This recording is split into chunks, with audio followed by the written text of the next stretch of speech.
পাবনা ১ ও ২ আসনের সীমানা জটিলতা নিয়ে লিভ টু আপিল শুনানি চলছে। স্থগিত থাকা নির্বাচন নিয়ে সিদ্ধান্তের অপেক্ষায় স্থানীয়রা। এ বিষয়ে পাবনা থেকে সরাসরি জানাতে যুক্ত হচ্ছেন প্রতিনিধি রিজবিজয়। রিজবিজয়, নিশ্চয়ই শুনতে পাচ্ছেন। সীমানা জটিলতা নিয়ে যে লিভ টু আপিলে যে শুনানি চলছে সে বিষয়ে সর্বশেষ কি তথ্য রয়েছে আপনার কাছে, একটু জানাবেন আমাদের।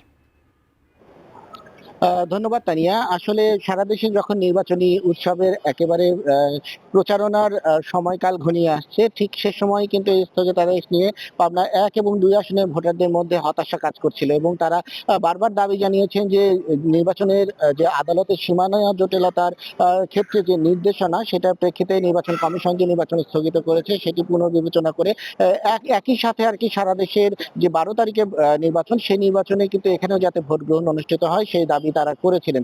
তো তার প্রেক্ষিতে আসলে আদালতে এই নির্দেশনার বিপরীতে আরেকটি আবেদন জমা করা হয় এবং সেই আবেদনের প্রেক্ষিতে গতকাল শুনানি হয়েছে এবং সেটি রায় আসেনি। আজকে ইতিমধ্যে শুনানি শুরু হয়েছে। শুনানির পরে এখন বিরতি চলছে। বিরতির পরে আবারও শুনানি শেষে আশা করা যাচ্ছে যে আজকে হয়তো এই বিষয়ে একটি সিদ্ধান্ত আসতে পারে।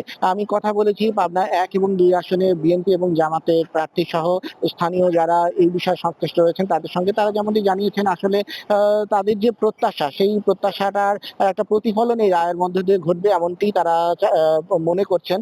কেননা আসলে যে স্থগিত হয়ে যাওয়া বা সীমানা জটিলতার অজুহাতে যেই নির্দেশনাটা দেয়া হয়েছে সেটি আসলে স্থানীয় ভোটারদের মধ্যে একটা বিরূপ প্রতিক্রিয়া সৃষ্টি করেছে। কেননা আসলে দীর্ঘদিন পর একটা ভোট উৎসবে একেবারে সর্বস্তরের মানুষের যুক্ত হওয়ার যেই প্রক্রিয়া তারা মধ্যে ছিলেন, সেই শেষ পর্যায়ে আসলে এটি তাদের আশাহতই করেছে।